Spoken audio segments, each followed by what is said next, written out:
Le 19h30, Laurent Mathieu. Bienvenue dans ce journal, voici les titres de l'actualité. La Belgique s'enfonce une nouvelle fois dans la crise politique. La mission des préformateurs Bart De Wever et Paul Magnette se dirige vers un échec. Nous verrons pourquoi avec Elisabeth Grootaers. Alors que faire maintenant? Peut-on encore éviter des élections? Les Verts doivent-ils prendre la main? On en discutera avec le coprésident d'Ecolo, Jean-Marc Nollet. Nous jetterons également un œil sur la carte des voyages, des affaires étrangères. De nouvelles régions sont passées au rouge, en Espagne notamment, le pays qui annonce d'ailleurs de nouvelles mesures. Le point en direct de Barcelone avec Frédéric Traini. Le principe est acté. Dans 3 semaines, tout le monde rentrera à l'école 5 jours par semaine, sauf exception dans le secondaire. Les explications, ce sera aussi en direct avec Tidiem Kouach. Enfin, nous irons à Liège où on s'apprête à vivre un week-end du 15 août bien plus calme que d'habitude. C'est ce que nous expliquera Benjamin Carlier.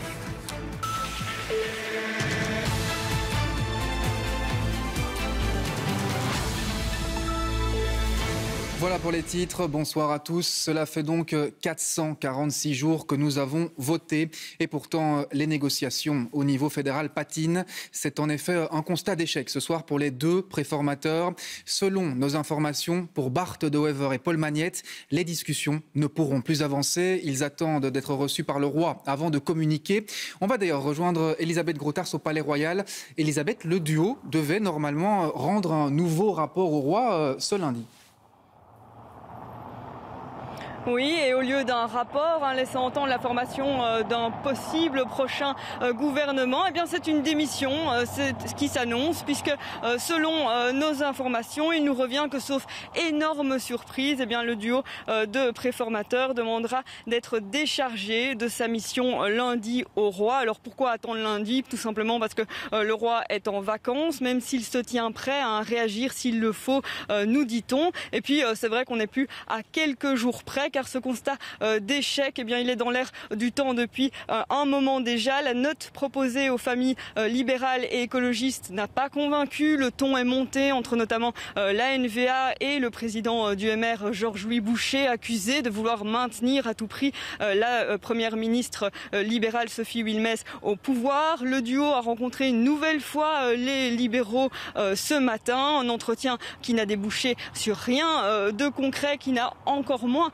débloquer la situation. Je vous propose de revenir sur ces différents événements des dernières heures, également sur la mission des 2 préformateurs, avec ce sujet réalisé par Tidiem Kouach, Sylvien Regart et Pierre Delot. Il nous revient que la réunion a été glaciale. Ce matin, Paul Magnette et Bart De Wever ont revu la famille libérale, une réunion qui a tourné court. À partir du moment où une note ne peut pas évoluer, eh bien alors comment voulez-vous convaincre des partenaires d'y entrer? Donc nous, on est tout à fait d'accord sur le fait qu'on doit faire des compromis, que l'équilibre entre PS et NVA n'est pas simple, donc on ne doit pas compliquer les choses, mais on ne peut quand même pas non plus rentrer dans un gouvernement en n'ayant aucun point qui nous paraît important. Ik heb nooit enige coalitie uitgesloten, maar de inhoud moet voor de liberalen goed zitten. Betekent sociaal-economisch dat dit moet bijgestuurd worden. De nota Magnette De Wever is voor ons te socialistisch en communautair is het veel te veel het N-VA-programma. Voor ons moeten die beide poten aangepast worden. Cette rencontre survient surtout après ce communiqué conjoint des familles libérales et écologistes envoyé hier. Dans ces quelques lignes, les Verts et les Bleus du nord et du sud du pays se disent inquiets du projet institutionnel proposé par le duo de préformateurs. Les familles libérales et écologistes refusent de prendre part à une surenchère qui les dresse l'une contre l'autre afin de déterminer qui peut rejoindre le prochain gouvernement. Un communiqué qui jette un froid, d'autant que depuis le début de la mission, aucun parti n'a disposé de cette fameuse note Magnette De Wever. Autour de la NVA et du PS, SPA, CDNV et CDH acceptent de discuter, mais cette bulle des 5 partis ne réunit que 70 sièges sur 150 au Parlement fédéral. Il manque encore un partenaire, peut-être les libéraux, mais en coulisses, il se murmure que la personnalité de Georges-Louis Boucher dérange. Les Verts sont eux alors invités à discuter, mais ils finissent par rejeter la note, tout comme les libéraux. C'est le moment d'être dans l'action et dans la solution, et donc que chacun prenne un peu de hauteur et de recul, accepte de venir autour d'une table, discuter, dialoguer. On ne peut pas dire pendant des mois qu'il est essentiel pour l'avenir de ce pays que PS et NVA puissent dialoguer et travailler ensemble, et puis quand ça arrive, tout faire pour faire échouer. La semaine écoulée était annoncée comme un tournant dans ces discussions fédérales. 14 mois après les élections, toujours pas de gouvernement fédéral en vue. Voilà pour ce constat d'échec. Place à la suite. À présent, Elisabeth, c'est la question que tout le monde se pose. Que va-t-il se passer maintenant ?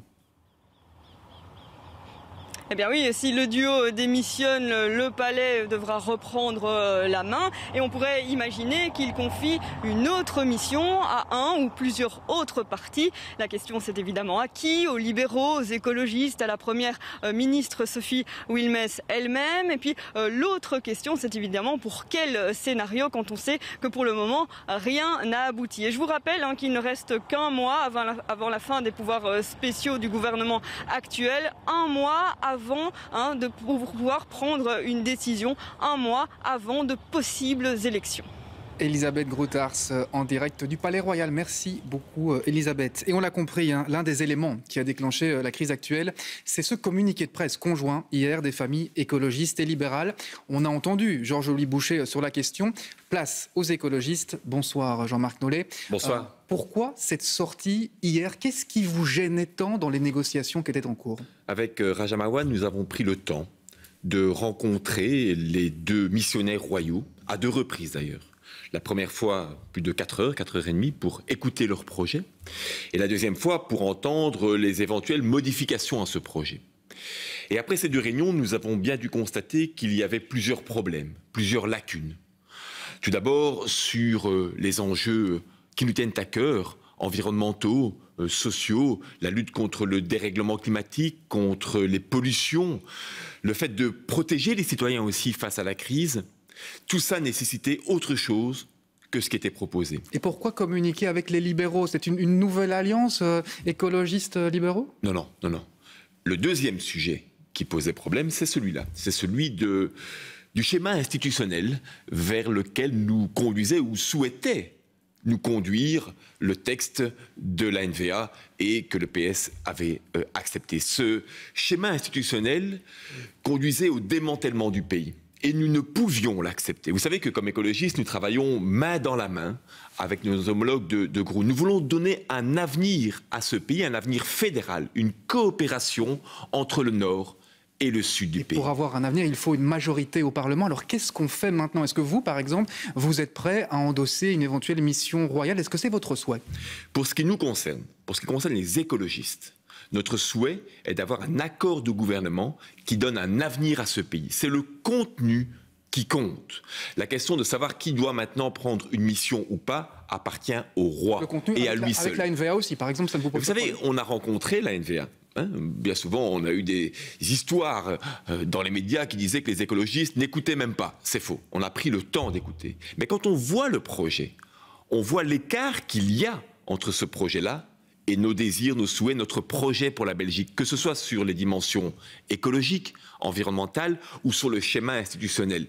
Ce qui veut dire aujourd'hui qu'il n'y a effectivement aucune majorité parlementaire qui s'est dégagée autour de ce projet, mais que d'autres solutions positives existent. Ça veut dire, à vous entendre, ça veut dire sans la NVA, donc c'est retour à la piste de la Vivaldi qu'on a déjà étudiée, ça n'a pas fonctionné. Il faut revenir en arrière, revenir vers ça, c'est ça que vous dites ? Alors je suis d'accord avec vous, il n'y a aucune solution qui est évidente et qui s'impose d'elle-même, autrement on aurait déjà déposé un projet d'accord de gouvernement.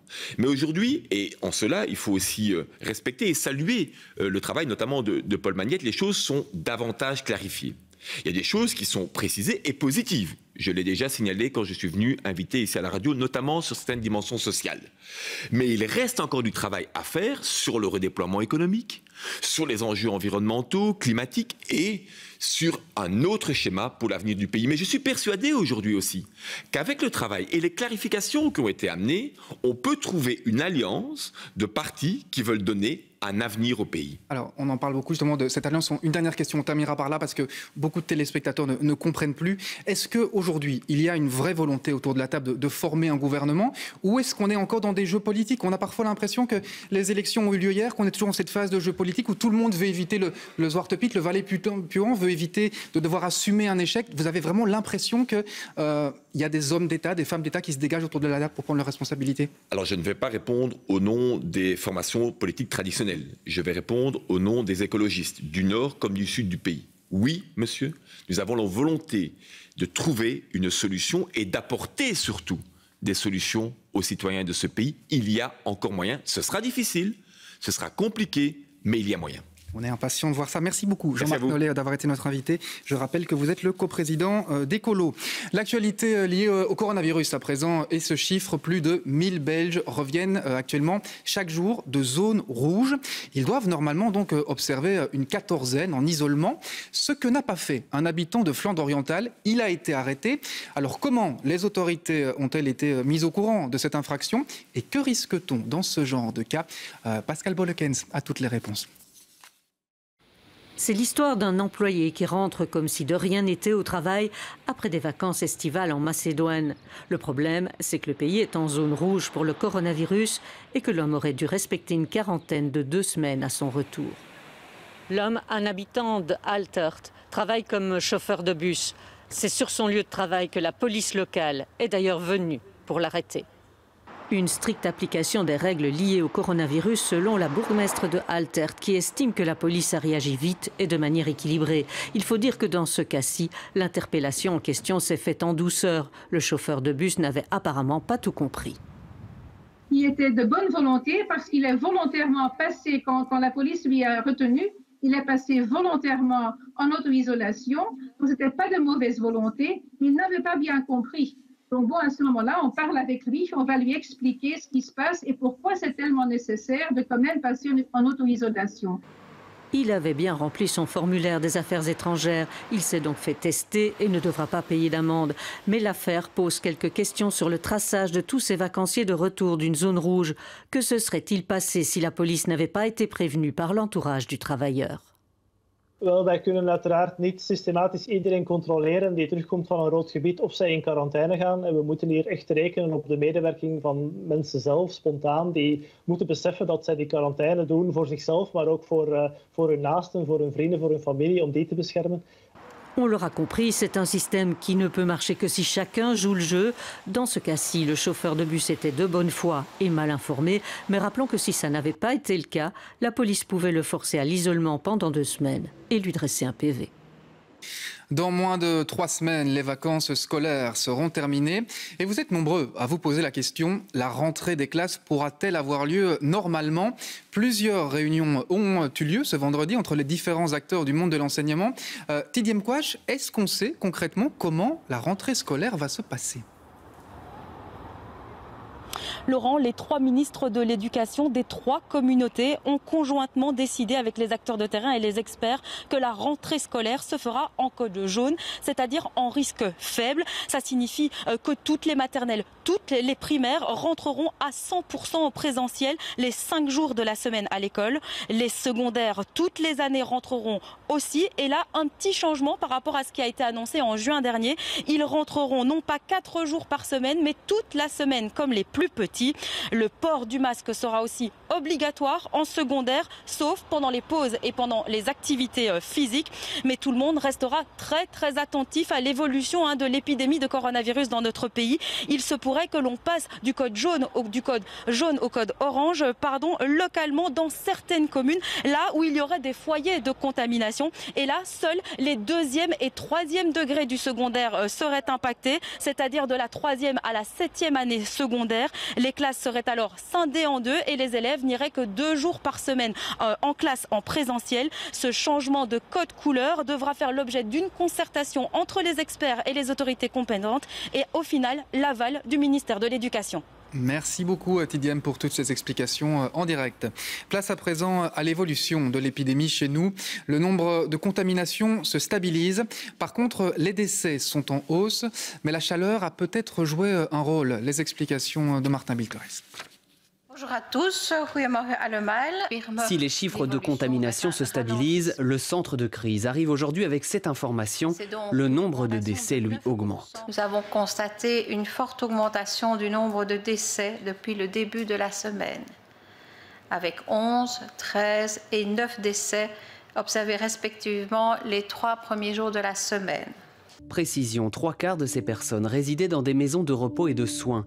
Des personnes âgées, donc décédées dans leurs établissements ou à l'hôpital. Mais voilà, ce pic coïncide aussi avec la canicule de ces derniers jours, ainsi qu'une forte concentration d'ozone. Nous savons que chaleur et ozone peuvent affecter les personnes âgées et les populations les plus faibles.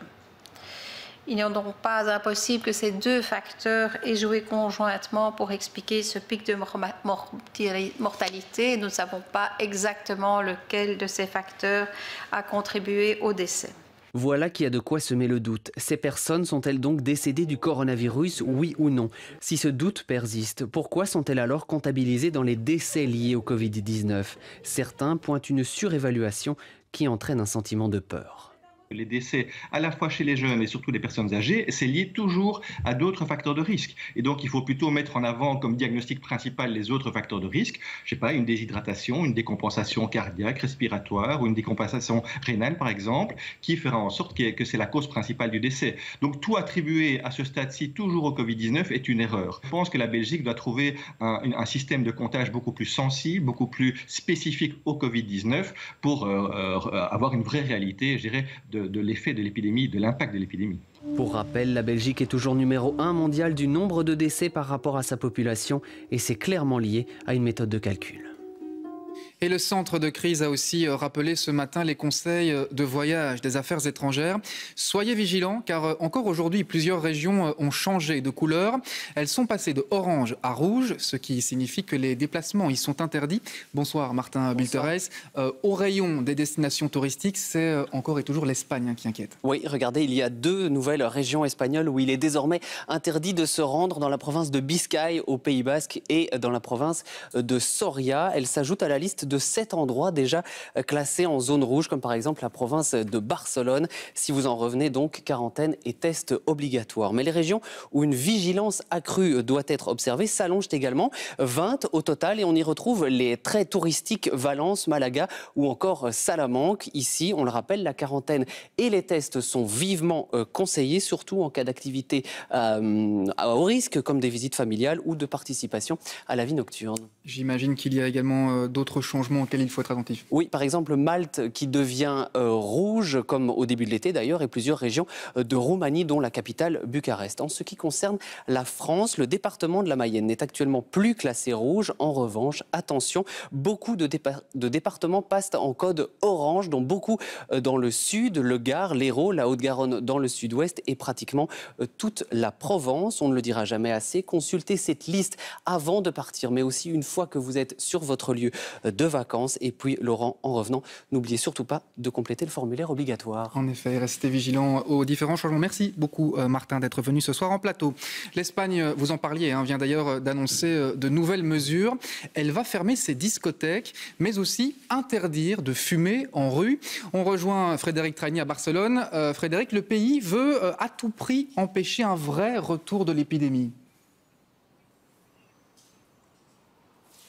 Oui, effectivement, d'où cette réunion d'urgence ce matin des autorités sanitaires qui réagissaient à la hausse des chiffres, notamment le taux d'incidence. C'est ce taux qui est calculé en fonction du nombre de cas pour 100 000 habitants. À titre comparatif, il est de 15 en Allemagne, 32 en France, 69 cas pour 100 000 habitants en Belgique et il est de 110 cas pour l'Espagne qui a donc décidé de nouvelles mesures puisqu'elle pense que la progression est suffisamment lente pour pouvoir être contrôlée par des nouvelles restrictions. 11 au total ont été décidées ce matin, parmi lesquelles effectivement la fermeture des discothèques, des boîtes de nuit.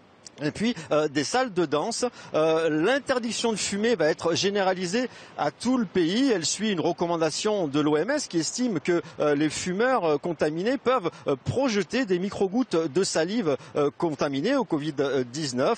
Et enfin, la région de Barcelone va être imitée par l'Espagne qui va interdire elle aussi l'organisation de fêtes ou d'apéritifs géants.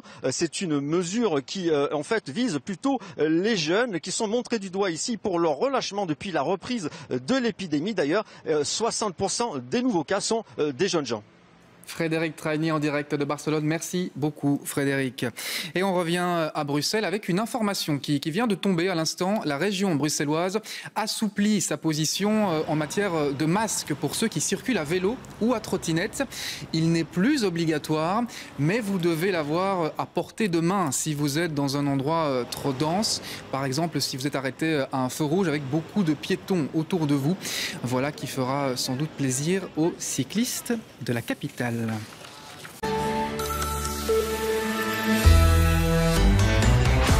Bonjour, Estelle Falzen pour vous informer. Une stupidité stratégique pour l'Iran, une trahison de la cause palestinienne pour la Turquie, une chose extraordinaire pour les États-Unis. C'est comme ça qu'est qualifié l'accord de paix historique entre Israël et les Émirats arabes unis par la communauté internationale. L'autorité palestinienne, de son côté, qualifie l'accord de trahison de la part des Émirats. Les Émirats qui sont le 3e pays arabe à normaliser leurs relations avec Israël depuis la création de l'État hébreu. En échange, le Premier ministre israélien a promis de suspendre l'annexion d'une partie de la Cisjordanie. L'accord sera signé dans 3 semaines à la Maison-Blanche. La première ministre néo-zélandaise vient d'annoncer qu'elle prolongeait le confinement dans la région d'Auckland de 12 jours en plus. Le virus semblait jusqu'à présent cantonné au sein de la plus grande ville du pays, mais a fini par se propager dans les alentours, dans la région, avec 12 nouveaux cas de transmission locale, alors que le pays n'avait plus enregistré de nouveaux cas locaux depuis 102 jours. Des orages encore prévus chez nous. L'IRM passe le pays en alerte jaune. De la pluie est attendue aussi sur tout le pays. Mais si vous décidez de quand même vous rendre à la mer en ce week-end de 15 août, sachez que la SNCB a réduit son offre de trains et limite la capacité des trains donc à 80%. Le nombre de visiteurs est aussi limité du côté des communes du littoral. Plus d'infos sur le littoral.be. Les préformateurs Paul Magnette et Bart De Wever rencontrent aujourd'hui pour la 2e fois les libéraux avant de voir aussi les écologistes. Les 2 préformateurs ont besoin de l'une ou l'autre famille politique pour leur formation fédérale avant de faire rapport au roi lundi prochain.